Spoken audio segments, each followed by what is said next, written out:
여러분 안녕하세요. 오늘 저희 해커스 경영 아카데미 합격 설명회 와주셔서 정말 감사드립니다.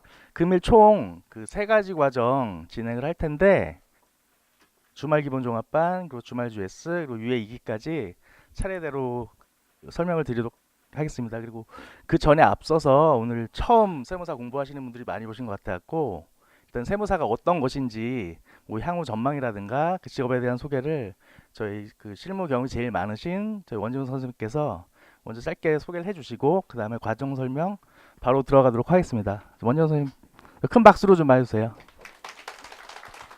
반갑습니다. 세무사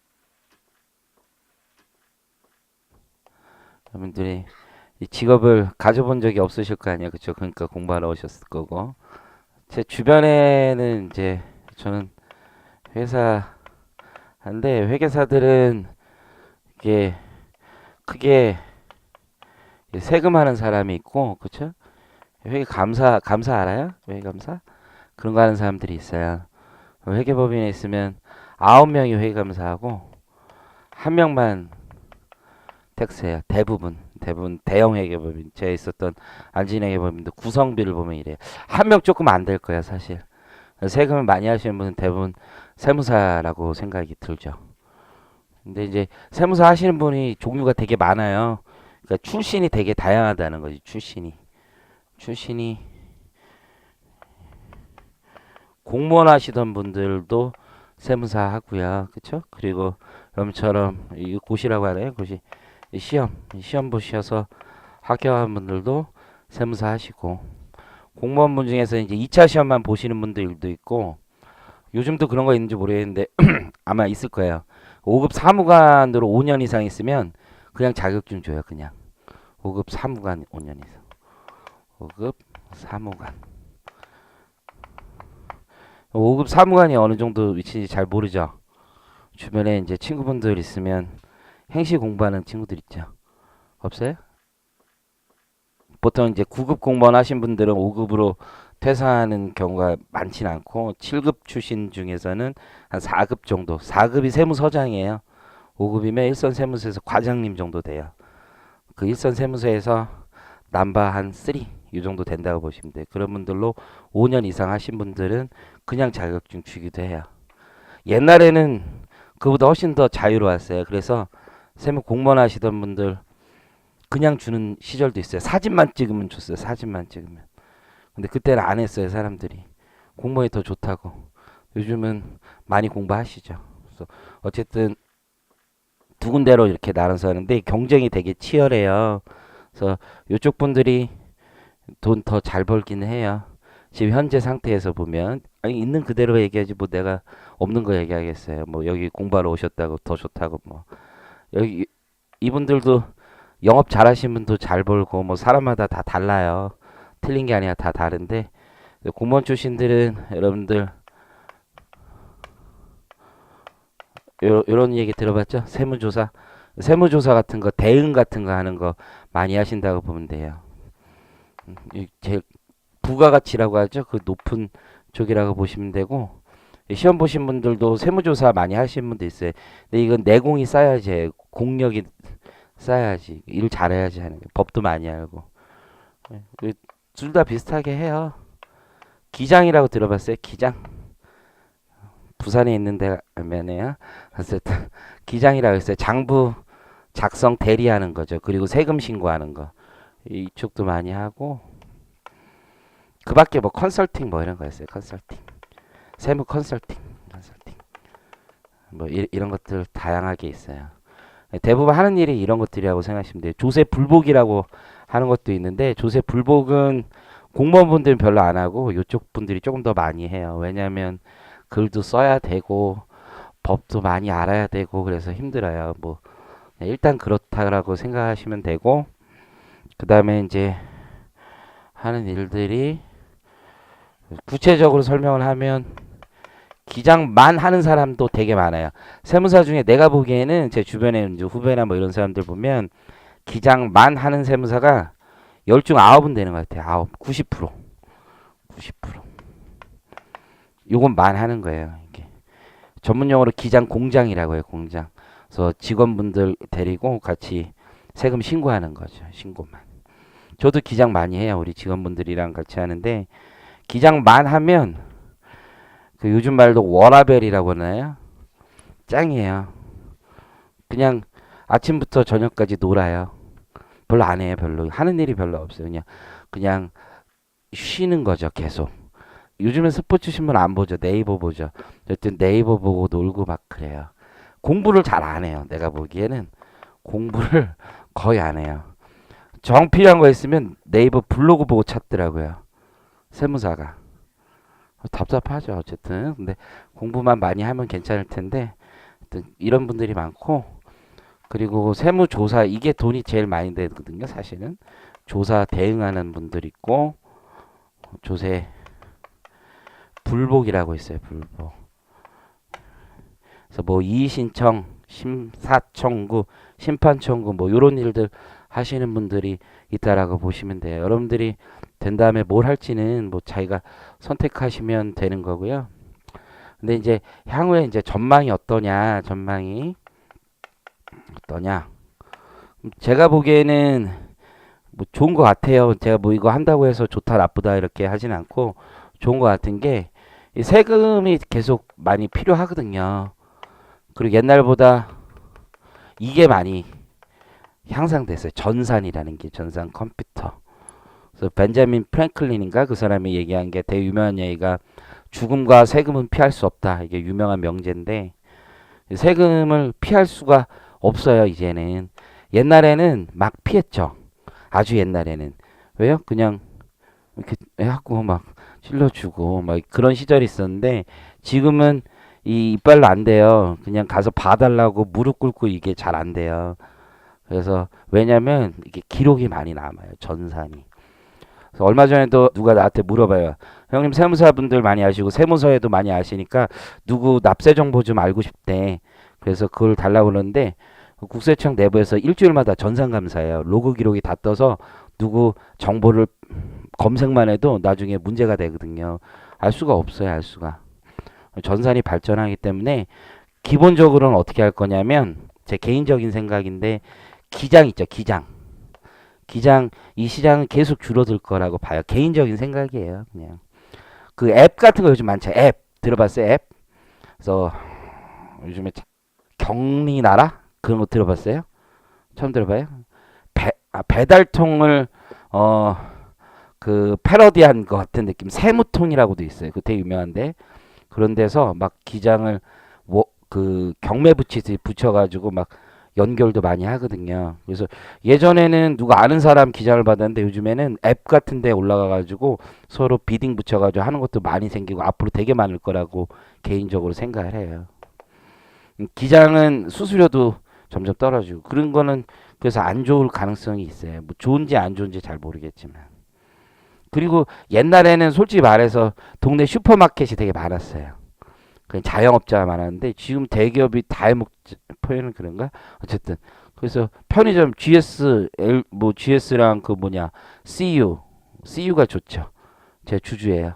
어쨌든 CU 뭐 이런 데서 다 하니까 거기서 알아서 다 하거든요. 그러니까 할 게 없어요. 그리고 거기 편의점도 기장이 있다고 하는데 그것도 대기업이 하니까 적절한 얘기인지 모르겠지만 그 공무원 출신 나오신 분들한테 다 밀어줘요. 다 일정 지역으로. 그래서 그것도 별로예요. 근데 다행인 건 뭐냐면 다른 세수 수요가 되게 많아요. 첫 번째는 죽음과 세금은 피할 수 없다고 그랬잖아요. 상속이 그렇게 많아져요. 상속이. 대박 진짜. 이제 우리나라에서 전쟁 이후로 돈을 처음으로 모으기 시작한 시대가 이제부터 시작이거든요. 죽는 사람이 많아요. 근데 상속세는 5억 또는 10억 이상 있으면 내는 거거든요. 근데 안 낸 사람이 엄청 많았는데 이제 돌아가시는 분들이 강남에서 죽으면 다 10억 넘죠. 뭐. 다 넘는데 이것도 여러분 아파트 하나 뭐 계산하는 게 쉬울 것 같은데 어렵거든요. 올해 또 개정된 법 때문에 되게 어려워요. 되게. 그래서 그런 쪽이 수요가 되게 많을 거예요. 죽기 전에 그럼 징여하자. 그렇죠? 예. 그래서 그게 개인적인 생각이 이게 폭발적으로 늘 거예요. 폭발적으로. 그래서 저도 하여튼간에 아는 부자들은 최대한 친하게 지내려고 하는데 이거 줄어든 것만큼 이상으로 얘가 늘 거예요. 늘 거. 이거 확실해요, 이건. 그래서 이게 세무사 쪽이 많이 해요. 회계법인에 저도 회계법인에 오래 있었는데 지금도 있고 세무팀에선 상속은 지금까지 별로 안 했어요. 그러다가 이제 팀을 만들어서 많이 대비하고 있는 중이고 세무조사 있죠, 조사. 이때 이제 법리 다툼이 있어요. 옛날엔 법리 다툼보다는 뭐를 많이 했냐면 서로 이렇게 짬짬이 뭐 이런 거 많았는데 그런 거 없어요. 이제 왜냐면 공무원분 이 표현이 적절한지 모르겠지만 공무원분들이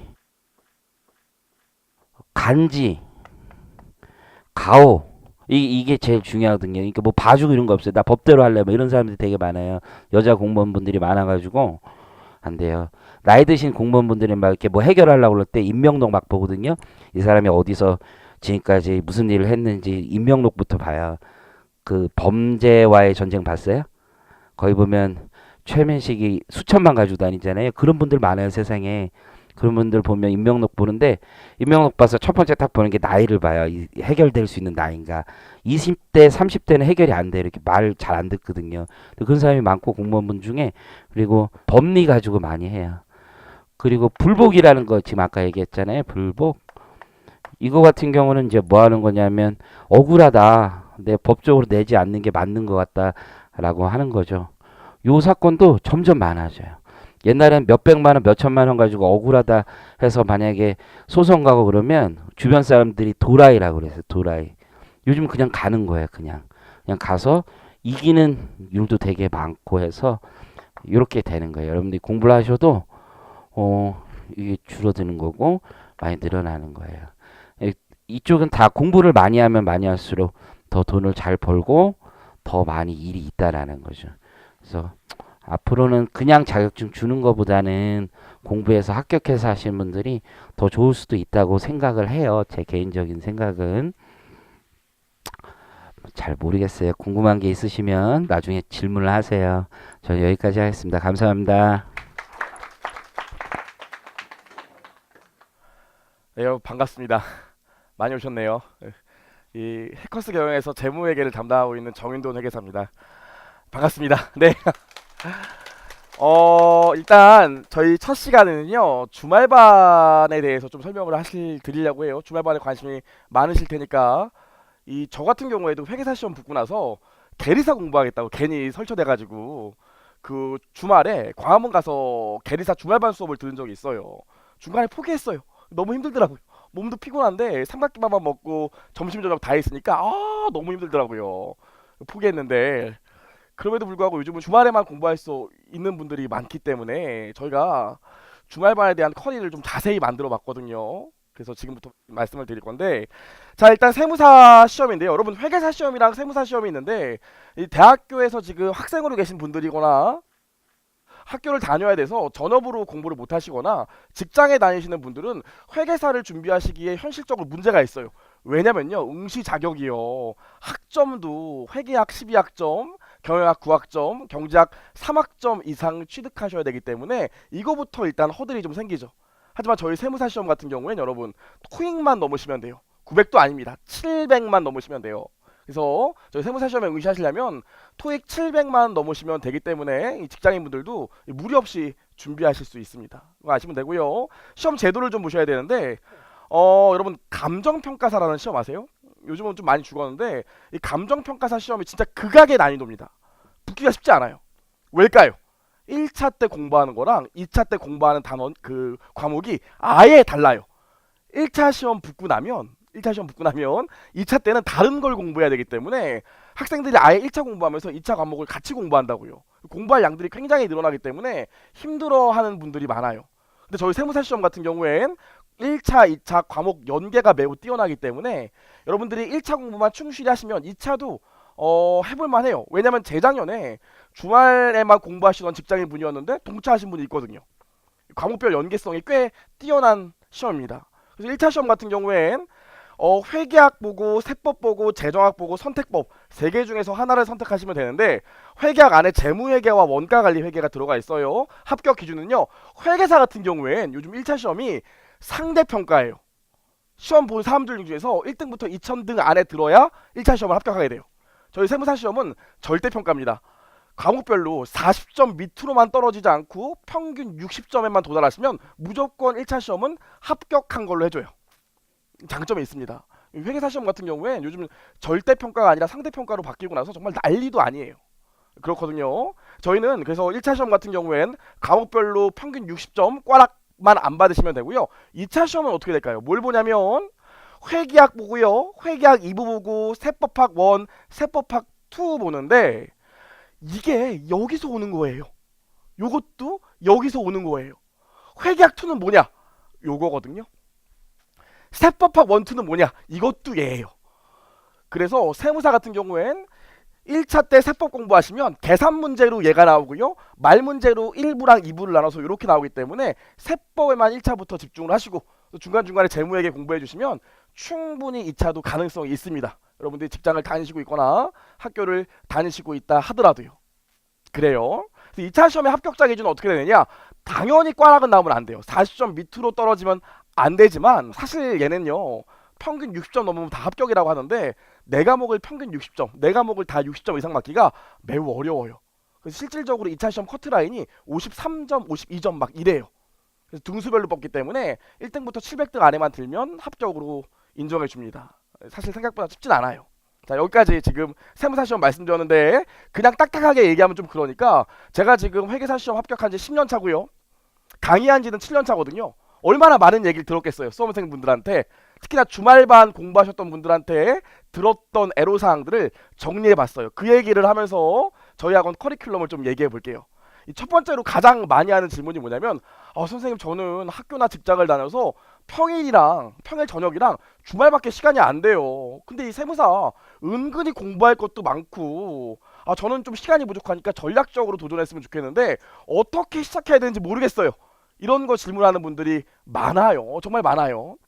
그럼 일단 여러분 아셔야 될 게 우리가 1차 시험과 2차 시험의 합격자 평균, 채점 평균을 보면 좀 알 수 있는데 1차 시험 같은 경우에 보세요. 와, 꽈락률이거든요. 여기 응시는 보지 마시고 여기 꽈락률 보시면 세법학개론, 세법이죠. 회계학개론, 재무회계랑 원가인데 꽈락률이 어떻게 돼요? 100명 시험 보면 33명이 40점 이상을 득점하지 못하고요. 100명 시험 보면 52명이 40점 이상 득점하지 못하고 그냥 떨어진다고요. 아시겠지만 여러분 저희 세무사 1차 시험 같은 경우에는 세법이랑 회계학이 가장 큰 난관입니다. 그럼 당연히 1차 공부하실 때 어떤 걸 열심히 하셔야겠어요? 어떤 걸 열심히 하셔야겠어요?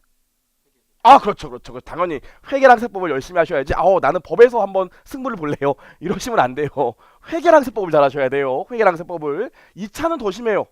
2차로 가시면 회계학 1부, 얘가 재무회계 원가, 회계학 2부인데 누가 이거 1부로 써놨네. 2부, 세법 계산 문제, 세법학 1부, 세법학 2부, 세법 말 문제라고요. 꽈락률을 보면 회계학 1부에서 꽈락률이 52%, 회계학 2부에서 꽈락률이 60%예요. 세법 계산이 장난이 아니거든요. 제가 회계사 10년 차지만 저도 세무회계 문제를 다시 풀려고 하면 저도 꽈락 넘치기 쉽지 않아요.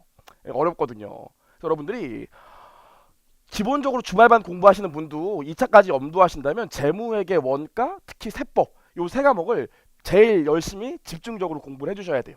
다른 거는 나중에 천천히 하셔도 충분히 승부를 볼 수 있습니다.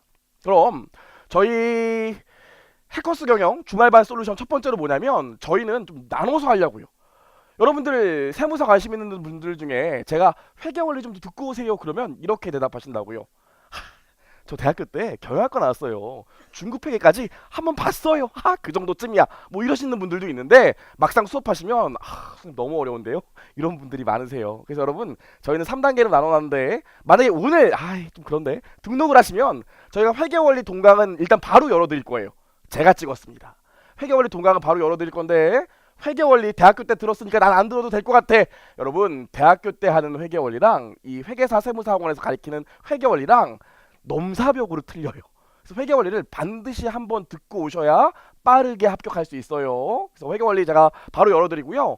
바로 중급회계나 세법을 시작하면 또 여러분들이 정신을 못 차리더라고요. 여러분 제가 책을 갖고 왔는데 이게 제 중급회계 책인데 여러분 요렇게 2권 배우신다고 생각하면 한 권이 더 있어요. 중급회계 기본적인 내용만 1400페이지가 넘어요.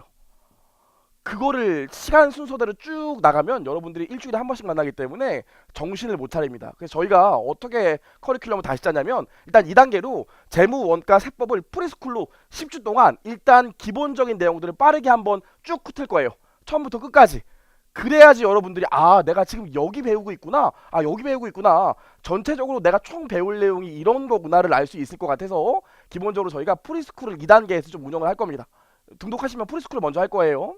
기본적인 내용들을 다 배우고 3단계 때 재무 원가 세법 기본 종합반 같이 있는 건데 같이 할 겁니다. 그래서 저희 같은 경우엔 이번에 기본 주말 종합반을 운영하면서 2회독을 목표로 수업을 좀 진행하려고 해요. 수업을 2번 2회독 하는 걸 목표로 수업을 좀 진행할 예정이고요. 하나 더 얘기하면 주말반 다니시는 분들의 문제가 뭐냐면 저도 옛날에 계리사 주말반을 했었지만 이 문제가 뭐냐면 내가 학원은 주말마다 나와요.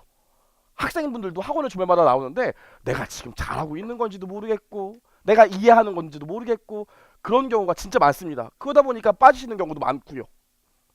그래서 저희는 매주마다 과목별로 5문제씩 총 15문제 퀴즈 볼 거예요.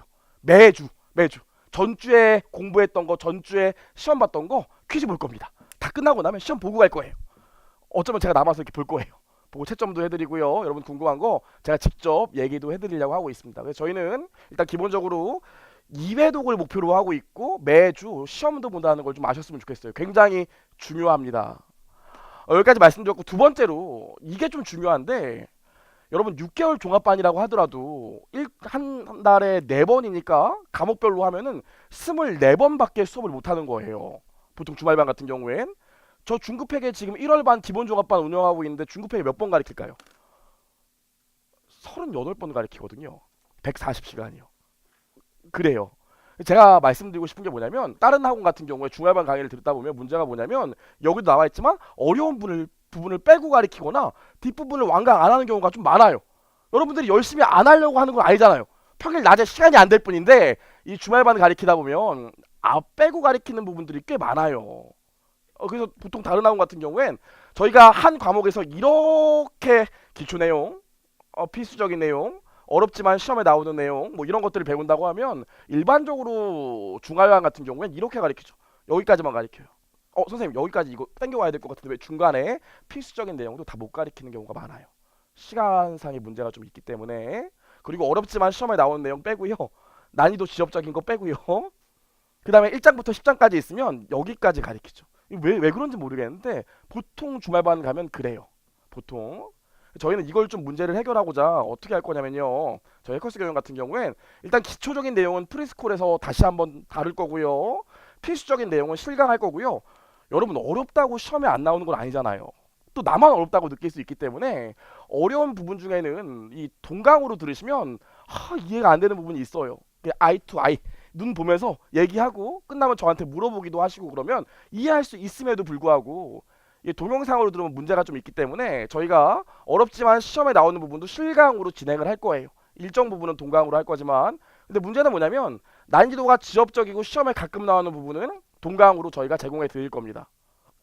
이렇게 해서 저희 목표는 저희 주말 종합반이 끝날 때 다른 학원보다 오히려 과정이 짧음에도 불구하고 1장부터 10장까지 다 가르칠 예정이에요.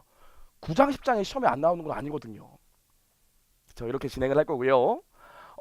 세 번째로 좀 얘기를 할 건데 아이고 여러분 뭐 저희 해커스 경영을 꼭 오시라는 그런 얘기는 아닌데 다른 학원 주말 종합반 같은 경우에는 이 메인 강사가 안 나오고요. 다른 서브 강사분들이 나와서 가르치는 경우가 많아요. 그렇죠. 실제로 그래요. 그렇다 보니까 보시면 아까 제가 동영상 제공한다고 했잖아요. 위에서 동영상 제공한다고 했는데 동영상 다른 학원 가서 주말반 들어오는데 나머지는 동영상 드릴게요 했더니 다른 선생님이 나와서 가르쳐요. 메인 선생님 동영상을 주니까 내가 주말반에 들었던 선생님이랑 안 맞는다고요. 그런 경우도 있고요. 아니면 주말반에서 그냥 촬영했던 강의를 동영상으로 열어주는 경우가 있는데 아까 얘기했잖아요. 주말반 강의 같은 경우엔 다 안 가리키는 부분이 많다 보니까 동영상을 열어줘도 또 그거예요. 그런 경우가 많습니다. 근데 저희는요. 주중반과 주말반과 동일하게 메인 강사가 나갑니다. 누구냐면 저예요. 접니다. 재무회계 접니다. 제가 가르치기 때문에 어떻게 진행을 할 거냐면 만약에 여러분 저희가 만약에 1장을 배운다고 하면 1장 파트가 요렇게 있어요. 그럼 저희 프리스쿨 때 여기 가리킬 거고요. 그 다음에 기본종합반 때 여기 가리키고 여기 어려운 부분 안 가리키고 여기 가리키고 막 이런 식으로 할게요. 그런 다음에 여기 안 가리킨 이 부분이랑 여기 이 부분은 다음 주에 동영상 듣고 오라고 제가 말씀드리고 어차피 제가 찍은 동영상이기 때문에 또 우리 주중반 140시간짜리 동영상을 드릴 거기 때문에 이번 주에는요 여기까지 수업 들으셨으니까 다음 주 오실 때까지 5강에 20분부터 40분까지 들으시면 돼요. 6강에 30분부터 60분까지 들으시면 돼요. 제가 이렇게 다 체크해 드릴 거예요. 그러면 여러분들이 전체 범위를 주말반임에도 불구하고 충분히 다 들으실 수 있어요. 그렇게 저희가 좀 진행을 할 예정입니다. 그래서 여러분 기본적으로 저희 지금 해커스 경영의 주말반 컨셉이 뭐냐면 주중 종합반 학생이랑 배우는 내용이 다르면 안 된다. 이게 저희 지금 컨셉입니다. 아 정말이에요. 여기까지 말씀드렸고요. 네 번째로 보시면 이게 참 중요한데 이게 주말 종합반으로 어떻게 여러분 그 전업으로 하루 종일 공부만 해서 붙는 분도 고생이 많지만 주말반에 오셔갖고 공부해서 1차 시험 붙으시면 얼마나 고생 많이 하신 거예요. 노력 많이 하신 거잖아요. 근데 1차 시험 겨우 붙어갖고 딱 갔더니 어머 학원에서 더 이상 주말반에 2차는 없대요. 뭐 요런 학원 있을 수도 있고요. 2차쯤 됐더니 이제는 다른 선생님한테 배우래. 나는 2차 강의 안 한다고. 이런 경우도 태반이에요. 약 파는 거 아닙니다. 태반이에요. 저희가 그래서 어떻게 진행을 하냐면 지금 주말 기본 종합반 하고요. 주말 심화 종합반 하고요. 그런 다음에 객관식반까지 하고 나서 저희가 주중에도 계속 강의를 하는 메인 강사이기 때문에 책도 제가 갖고 왔는데 기본서 1차 책, 2차 책 다 써놨습니다. 제 책이에요. 다른 학원 같은 경우에 메인 강사가 아니기 때문에 자기 책 아닌 걸로 강의하기 때문에 해답에서 나와 있는 책에 나와 있는 풀이랑 다르게 풀이하는 분들도 많은데 제 책입니다. 제가 메인이거든요. 그래서 똑같이 저희가 강의를 하기 때문에 이런 면에서 도움이 되실 거고 말씀드리고 싶은 게 뭐냐면 주말에만 계속 공부하셨어. 난 주말반으로 공부했어. 근데 지금 내가 어느 정도 위치인지 좀 알고 싶을 거 아니십니까? 나중에 시험 임박하면 저희 해커스 경영의 가장 큰 장점이 있는 커리큘럼이 뭐냐면 요거거든요. 객관식 GS. 제가 좀 이따 설명할 건데 요거는 시험 이제 한 10주 정도 남으면 매주 전과목 실제 시험처럼 봐요. 매주 보거든요. 그래서 주중에 공부하던 학생들도 요걸 굉장히 많이 듣고요. 요거 듣고 도움 보는 친구들이 많은데 저희 주말에 공부하시다가 요때쯤 되면 주중반 친구들이랑 다 모여서 정말로 시험 보시면 돼요. 그럼 저희가 매주 등수도 알려드리거든요. 몇 등 하셨네요. 이렇게 다 알려드려요. 그래서 정확히 실력 체크도 할 수 있습니다. 요 과정은 저희만 해요. 한국에 있는 회계사 세무사 학원 중에 요 과정을 운영하는 학원은 저희밖에 없습니다. 여기까지 말씀을 드렸고요. 그럼 2차 하죠. 그래서 끝나고 나면 바로 저희가 주말 2차 동차 종합반도 하는데요. 저희 그 주말반 선생님 그대로 2차 종합반 갈 거고요. 책도 이미 써놨습니다. 붙기만 하시면 돼요. 그렇죠? 이렇게 진행하실 거니까 다른 학원의 기본 주말 종합반보다 강사가 바뀌는 것도 없고 조금 더 믿을 수 있겠구나. 이런 생각을 좀 하시면 도움이 되실 것 같습니다. 자, 여기까지 말씀드렸는데 저만 너무 얘기를 많이 한 것 같고 야, 너 말고도 다른 선생님들 있을 거 아니야? 하실 거기 때문에 저희 학원에서 가장 몸이 좋으신 이 원가 회계를 강의하시는 어민 선생님 잠깐 모시도록 하겠습니다. 안녕하세요. 네. 소개를 다른 걸로 해야 되는데 몸이 좋다고 그러니까 좀 부끄럽긴 하네요. 해커스에서 원가관리 회계를 담당하고 있고요. 앞에서 뭐 우리 정돈 선생님 또 원재원 선생님이 너무 많은 말씀해 주셔서 우리 제가 다른 말씀 드리는 건 조금 실례될 것 같고 일단은 다 이제 세무사 되시려고 모이신 거잖아요. 근데 제 생각할 때는 이런 생각을 많이 하시는 것 같아요. 과연 얼마나 공부를 해야 세무사 합격할 수 있을까?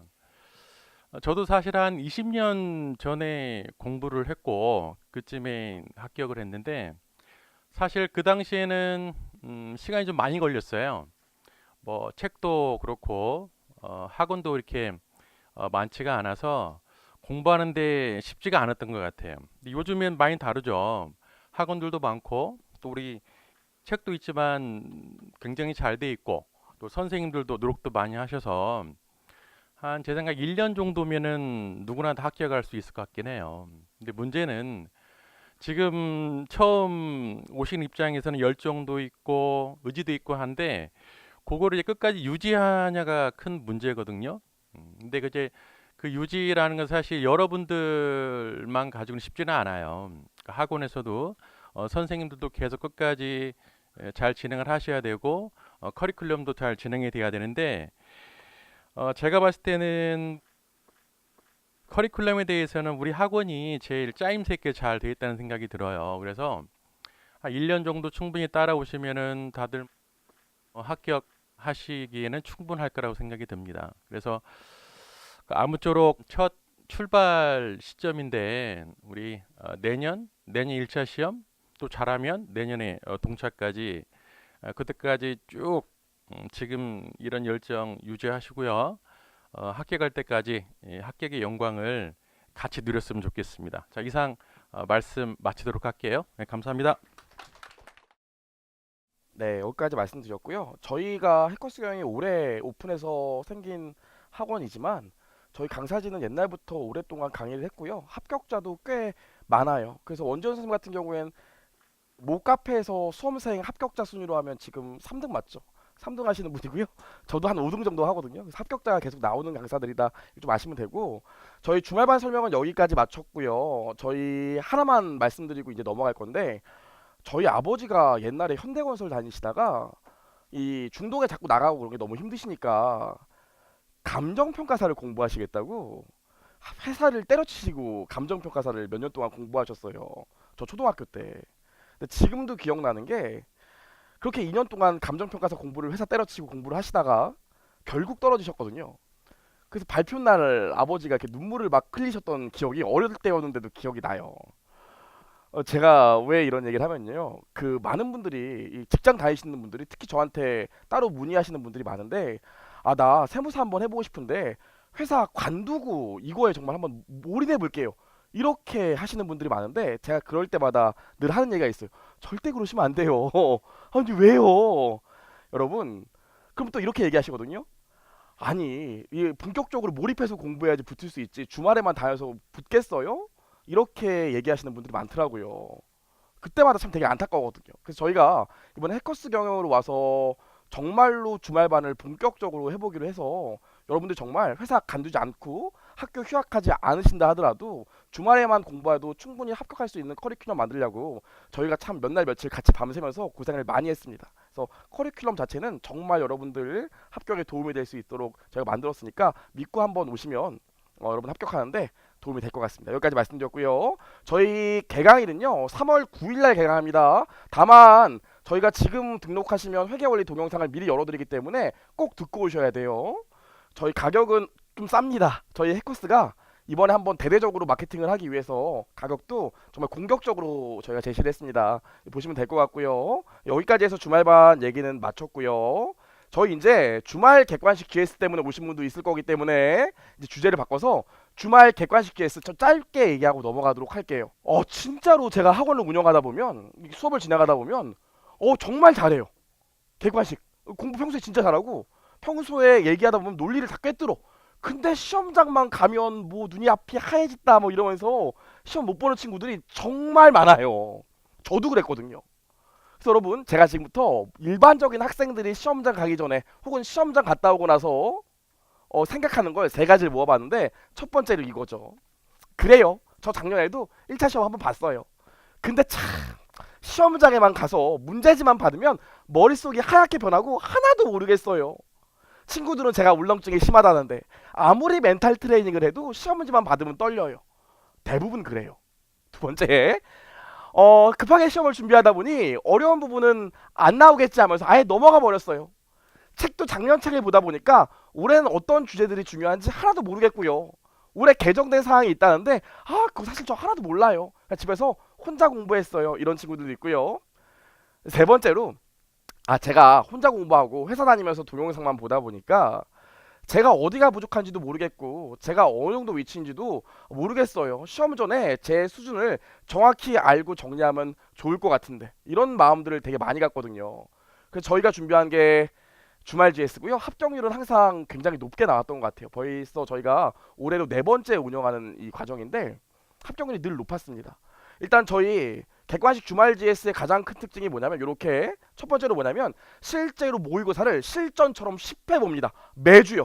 시작 개강하면요. 그 주부터 10주 동안 전 과목을 실제 시험이랑 동일한 난이도로 매주 봐요.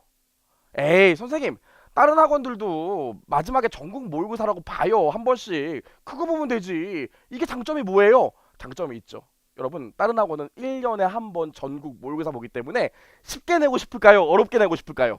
쉽게 내면 욕먹는다고요. 일단 우리 학원 이 선생님들의 위치를 보여주지 하면서 문제를 실제 시험과는 상관없이 어렵게 내는 경우가 더 많아요. 저 같은 경우에도 이거 과정 운영하기 전에 전국 모의고사 내면은 자식들 보여주겠어 하면서 정말 어렵게 내고 그랬다고요. 그래서 의외로 학원에서 보는 전국 모의고사가 실제 시험에 대비가 안 되는 경우가 많아요. 여러분 자신감만 떨어뜨리죠. 저희 같은 경우에 10회를 보기 때문에 한두 번은 어렵게 낼 수 있지만 나머지는 웬간하면 실제 시험처럼 내려고 노력을 정말 많이 합니다. 그래서 실제 시험 난이도에 가장 근접한 시험을 10번 본다고 생각하시면 되고요. 저희 과정은요. 토요일 날 아침에 전 과목 40문제씩 실제 시험을 보고 오후에 세법, 재무, 원가 순으로 강평을 진행하는 이런 과정이고요. 저는 강평은 동영상으로 들을게요. 시험만 보면 안 돼요? 그리고 저는 시간이 안 돼요. 이런 분들은 일요일 날 오셔서 전 과목 시험만 실제 시험처럼 보시고요. 여기서 강평은 동영상으로도 저희가 제공해 드립니다. 그래서 꼭 토요일만이 아니라 일요일 날 와서 보시면 되고 저희가 작년까지는 토요일 날 1교시 과목, 일요일 날 1교시 과목 보고 그랬는데 올해부터는 전 과목을 그냥 하루에 다 볼 거예요. 실제 시험처럼. 이렇게 진행을 좀 할 거고요. 당연히 성적 공시는 매주 합니다. 저희가 이번 회차 성적 순위도 공시하고요. 누적 회차 성적 순위도 공시해요. 실제로 작년에 재작년에도 운영해 보면 등수를 보면 종이가 이렇게 나오면 요쪽 라인에 등수가 나오는 분들이 있고요. 요쪽 라인에 등수가 나오는 분들이 있더라고요. 솔직히 말씀드리면 이쪽에 나오는 분들은 거의 붙더라고요. 그래서 수강생들이 자기들끼리 나 이쪽에 있어야 되는데 이쪽에 있어 막 이런 분들 많아요. 실제로 굉장히 압박감을 느끼게 되는 경우도 많더라고요. 저희가 이렇게 운영이 되고요. 그래서 실제로 이거 공부하시는 분들 중에 주말 GS 10회 보고 나니까 그래도 시험장에서 덜 떨렸다 이런 분들도 굉장히 많았고요. 또 하나 중요한 게 있는데 이게 시험마다 매년 트렌드가 있다고요. 올해는 어느 부분 나오고 올해도 어느 부분 나오고 트렌드가 있는데 저희 같은 경우에 10회 시험을 보기 때문에 이왕이면 올해 나올 주제들 같은 경우에는 더 많이 문제를 내요. 그리고 올해 개정된 사항도 좀 있는데 여러분 아시나요? 리스트 개정됐고요. 또 뭐가 개정됐어요? 차이범과 자본화도 뒷부분 개정되는데 아시나요? 모르시죠?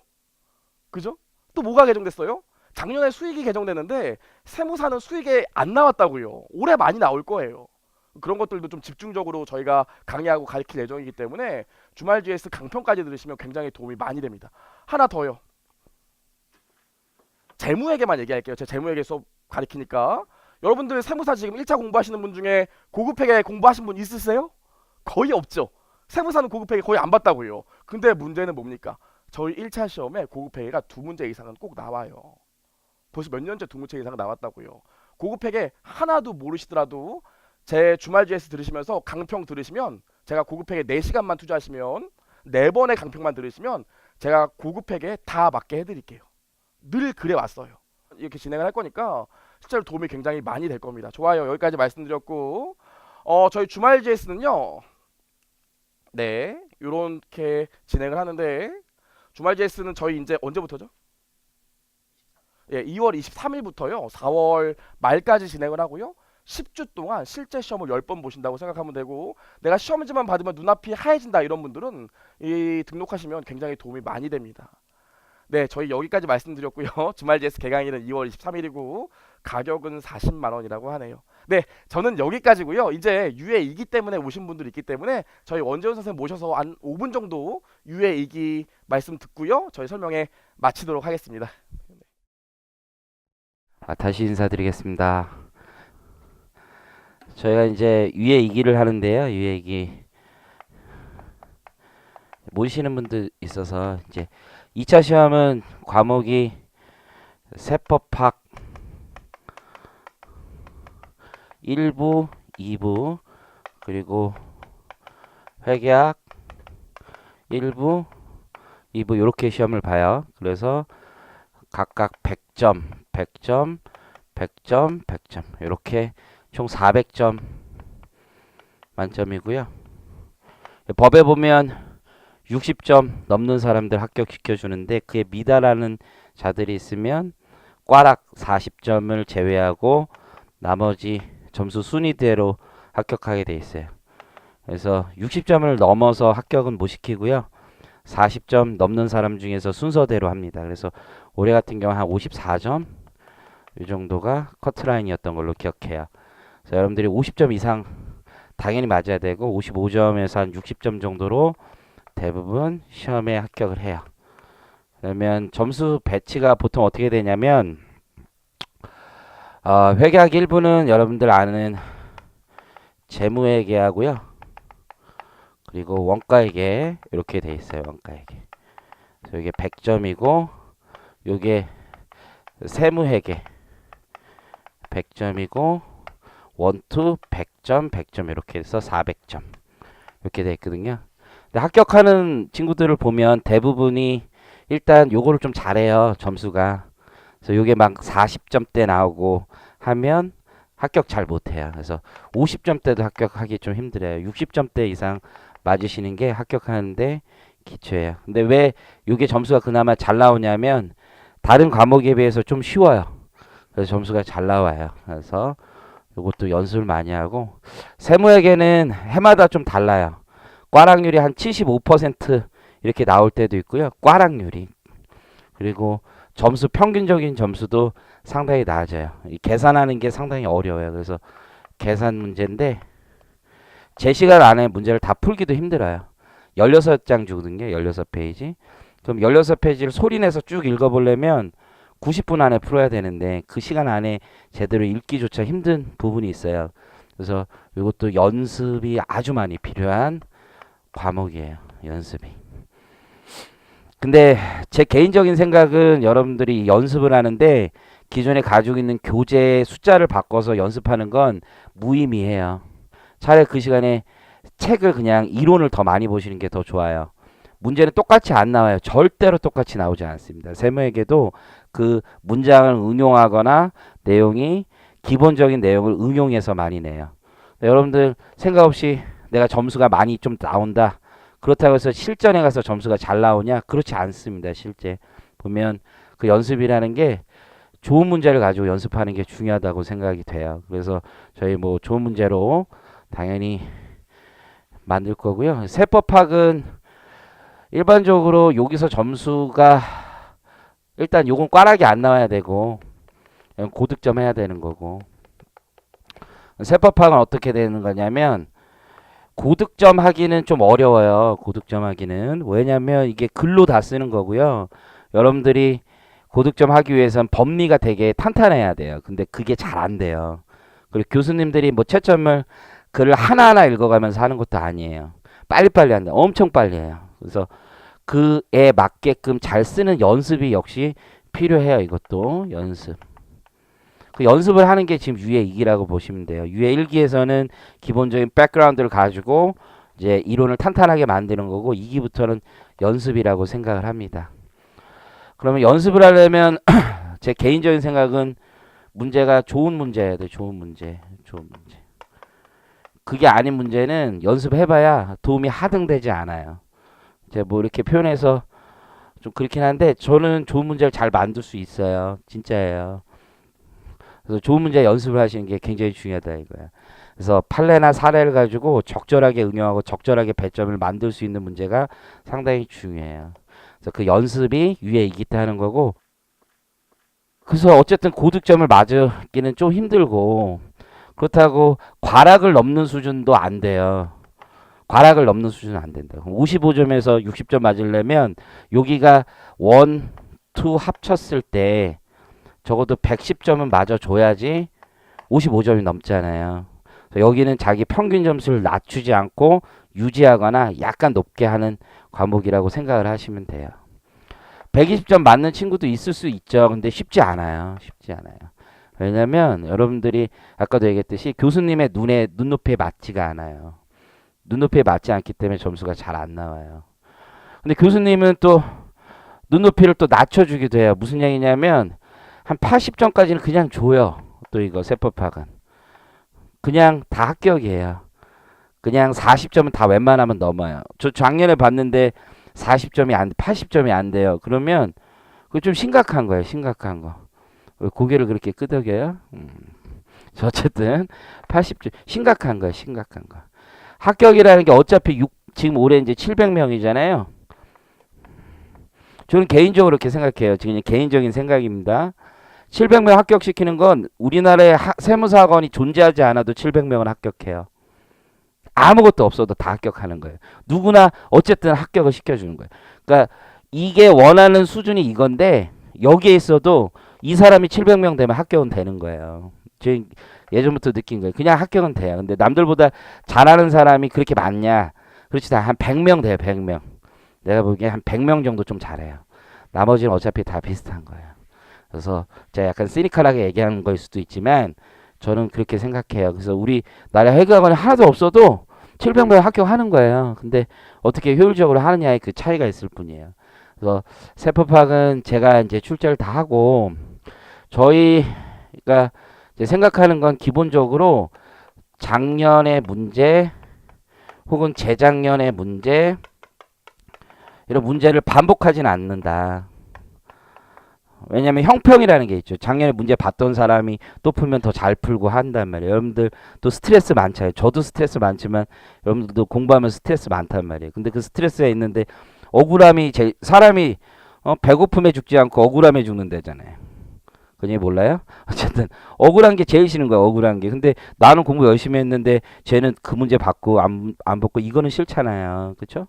그래서 그런 건 하지 않아요. 그래서 문제를 다 바꾸고 더 좋은 문제. 저도 이제 3년차에 내보니까 제 1주차 다 내보니까 느낀 게 이게 문제를 계속 공들여서 만들다 보면 조금씩 더 개선이 되는구나 많이 느끼거든요. 그래서 일단 반복하진 않아요. 그리고 좋은 문제를 내도록 최선을 다해서 만들 거예요. 그래서 그걸 믿고 하시면 되는 거고 채점도 그래요. 채점도 저희는 적어도 보통 이제 세무사 합격하고 1년 차 있어요. 1년 차. 알바 준단 말이에요. 알바.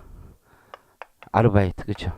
그런 건 안 해요. 그런 거는 왜냐면 여러분하고 차이가 없어요. 어차피 다 미달하는 애들끼리 있는데 거기서 먼저 붙었다고 채점 시킨다고 하는 건 말도 안 되는 거예요. 저는 이거에 대해서 되게 비판적이고 비난을 하고 싶어요. 그래서 저희는 채점은 이런 사람은 안 시켜요.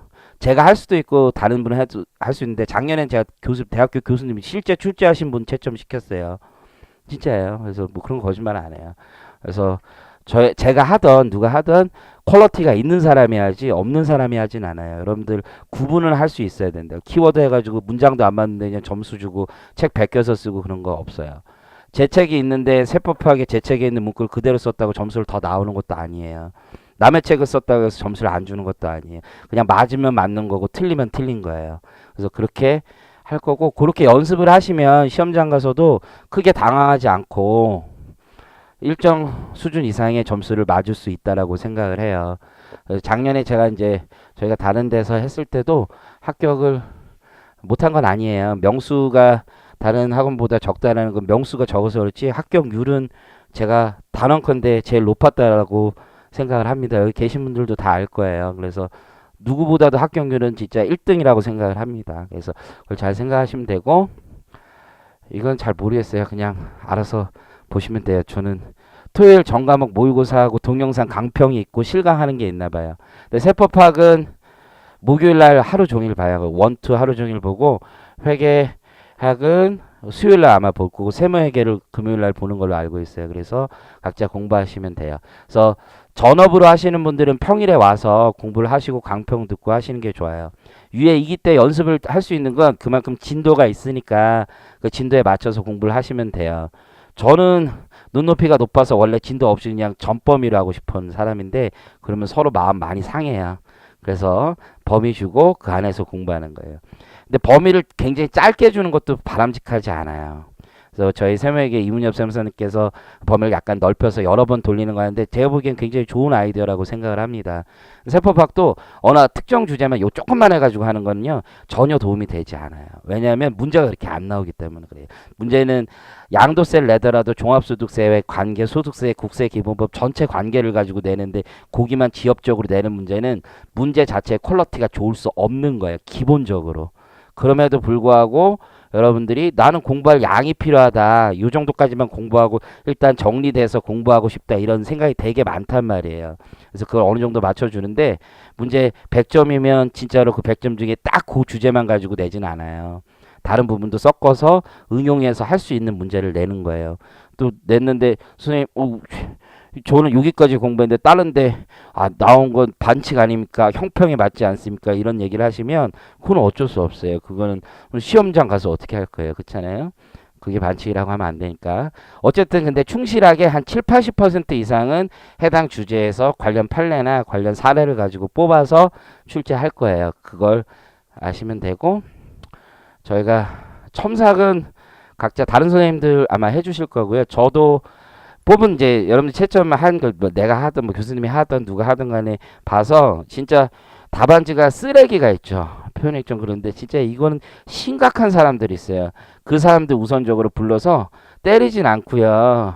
욕은 할 수 있어요. 그래서 욕 조금 하고 서로 반성의 시간을 갖고 스카이캐슬 봤어요? 명상의 방으로 가서 같이 얘기를 하고 여러분 멘탈이 약하니까 그래서 그거 멘탈을 좀 강화시키고 그래서 공부하시면 되고 여기 얘기한 것처럼 전혀 이제 새로운 문제로 출제하는 걸 기본 방향으로 합니다. 그래서 하는데 제가 이제 문제를 내보니까 일부 이제 1회차를 다 내보니까 되게 좋은 문제야. 옛날에 냈던 문제인데 그래서 일단은 겹치는 것 같아서 빼긴 했는데 사례나 어떤 기본적인 쟁점은 같지만 물음은 다르게 할 수 있거든요. 이제 그런 정도는 한두 개는 낄 거예요. 너무 내가 보기에 아주 중요하다. 이건 진짜 나올 가능성이 높다. 이런 거를 생각하는 거는 그렇게 할 거예요. 근데 예를 들어서 작년에 제가 이제 모의고사 때 국세기본법 문제 낸 게 거의 비슷하게 나왔단 말이에요. 그러면 그건 운이에요, 운. 근데 안 나온 것도 있을 수 있고 그러면 더 중요한 건 뭐냐면 그거 나왔을 때 해석하는 능력과 적용하는 능력이라고 보시면 돼요. 그래서 그거가 훨씬 더 중요하다고 생각해요. 그래서 올해 뭐 예를 들어서 저도 이제 많이 생각하는 게 제 요 세법 맨 처음 했을 때 첫 번째 세법학에서 개별 소비세에서 담배 쪽에 그 이번에 판례 나온 거를 여러분들 유의물 나눠드리고 다 했었거든요. 근데 못 쫓아와요, 여러분들이. 못 쫓아오고 이해를 잘 못해요. 이게 무슨 의미인지를. 그래서 제가 눈높이를 낮춰가지고 그 다음엔 안 하고 뭐 그렇게 한 적이 있었는데 이제는 여러분의 눈빛을 많이 보지 않겠다. 교수님의 눈빛만 보고 나는 가겠다 이렇게 결정을 했어요. 그래서 좀 난이도가 어려울 수도 있고 어떤 문제 여러분이 되게 쉬울 수도 있지만 제가 생각하는 난이도로 그냥 끌고 가겠다라고 마음을 먹고 이번엔 진행한다고 보시면 됩니다. 보시는 것처럼 꽈락률이 쭉 나와 있는데요. 세법학은 사실은 그냥 점수를 어떻게 매기느냐에 따라 꽈락률은 달라요. 여러분들이 올해 시험을 보신 분은 2부가 어렵고 1부는 쉬운데 이렇게 생각했지만 실제 꽈락률은 다르거든요. 그 이유는 채점을 어떤 방향으로 해주느냐에 따라서 교수님들이 결정하는 거예요. 그래서 그 점수의 분포가 지금 공개가 안 되기 때문에 그걸 모르지만 꽈락률 자체는 세법학에 큰 의미는 없어요. 그래서 보시면 그리고 점수를 잘 받기 위해서는 논리적인 답안이 돼야 되고 진짜 제가 잘 쓰는 말 있어요. 적절한 말인지 모르겠지만 제 진짜 싫어하는 사람이 너무 암기만 하는 사람이 앞글자 따고 암기충이라고 부릅니다. 저는 어쨌든 너무 암기 위주로 이렇게 하시면 일도 못해요. 가가지고 어떻게 할 거예요. 막 그런 사람들 나 옛날에 세무사 봤는데 클라이언트가 같이 가서 물어보는데 저는 그거는 공부 안 했어요. 이렇게 얘기를 당당하게 하더라고요. 시험 때 공부 안 했다고. 그럼 클라이언트는 다른 사람 만나야 되죠. 그러니까 그런 것도 적절한 거 아니에요. 일단 공부는 다 하시는 거 너무 찍어서 공부하지도 말고 유예생 이런데 난 요것만 할래 요건 안 나와. 여러분 출제위원도 아닌데 왜 결정을 해요. 그러지 마시고 일단 기본적인 내용은 다 숙지를 하시는 거예요.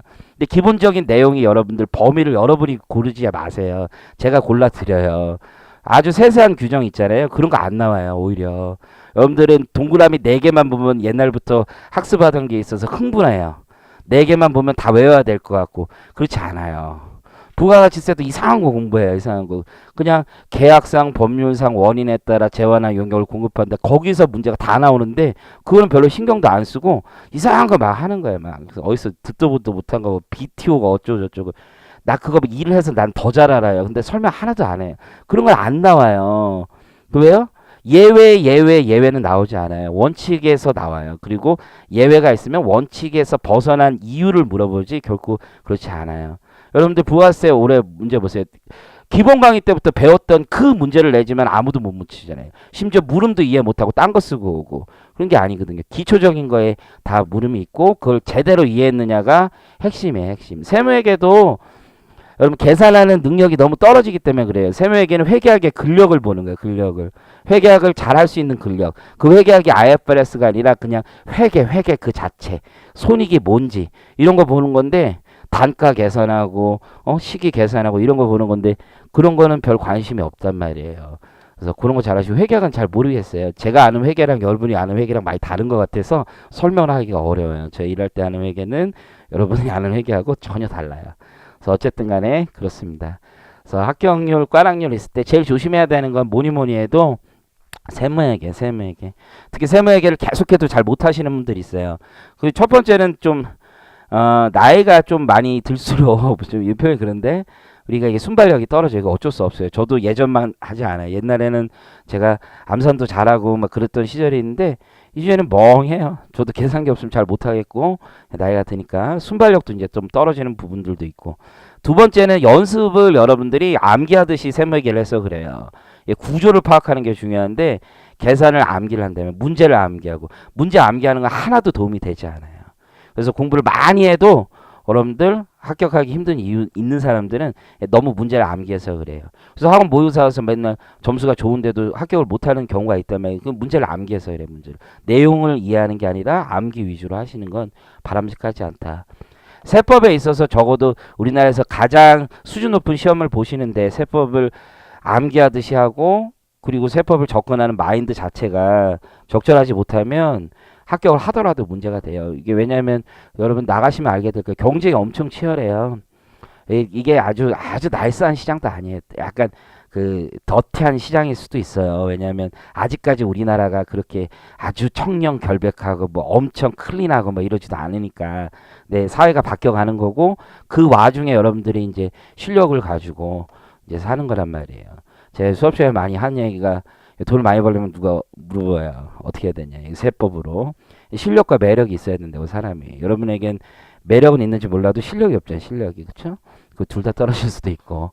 어쨌든 그래서 요거 가지고 잘 하시되 세법학은 아까 얘기했던지 목표를 한 110점에서 120점 놓고 생각하시면 되고 너무 많이 투입할 필요도 없어요. 세세한 규정보다는 집중해서 필요한 규정이 더 올인하시는 게 좋고요. 세무에게는 많은 연습이 필요한데 그 연습에 있어서도 여러분들이 문제를 외우기보다는 틀린 거 잘 찾아보고 세무에게 연습서는 있는데 세법 기본서가 없는 분들은요. 지금 사세요. 지금 사서 꼭 보세요. 기본서를 보면서 해설을 봐야지 연습서는 교수님 출제할 때 보지도 않아요. 읽지도 않아요. 그냥 여러분이 아는 유명한 기본서들 있잖아요. 대학교에서 제일 많이 쓰는 거 쓰시면 돼요. 내가 누구 홍보해 줄 수는 없고 그 책만 보고 유일하게 출제합니다. 그리고 뭐 보고 하냐면 법전 보고 하는 거예요. 그 두 개 가지고만 합니다. 기본서 가지고 세무회계 출제하지 세무회계 연습서 보지도 않아요. 그리고 전에 기출문제 있는 거 봐서 응용해서 내는 거라고 보시면 돼요. 그렇게 해서 준비를 하시면 되고 목숨 걸고 하시는 거고 열심히 하는 건데 그쵸? 그래서 이왕이면 잘해서 합격하셨으면 좋겠습니다. 이렇게 해서 저는 마치겠습니다. 감사합니다. 이상으로 설명을 마치도록 하겠고요. 공지사항 몇 개 말씀드릴게요. 금일 설명회 당일 그 등록하시면 10% 추가 할인해 드리니까 뭐 기왕하실 거면 오늘 반드시 등록하시는 게 도움이 되실 것 같고 그리고 선생님과 개별 학습 상담 하시고 싶으신 분은 그 옆 강의실 401호에 자리가 마련되어 있으니까 그쪽에 그 참석하셔가지고 선생님들하고 1대1로 상담할 수 있는 기회가 있으니까 많이 참석해 주세요. 그리고 또 벽에 붙어 있는 대로 참석 후기 이벤트하고 그 세무회계 엔딩 인증샷 이벤트 진행하니까 이것도 참고하셔서 많이 신청해 주시면 감사하겠습니다. 이상으로 설명회 마치도록 하겠습니다. 수고하셨습니다.